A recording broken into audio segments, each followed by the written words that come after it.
Hello guys, দেখেন প্রকৃতির কি সৌন্দর্য, কি চমৎকার।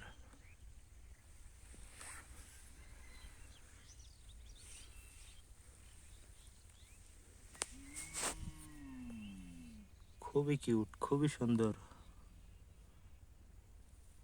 স্যাঁতস্যাঁতে মাটির উপর দেখুন কি সুন্দর কালার হয়ে রয়েছে, খুবই চমৎকার।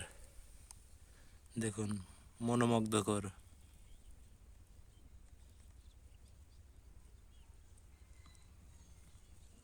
আসলে দৃষ্টিনন্দন দেখতে।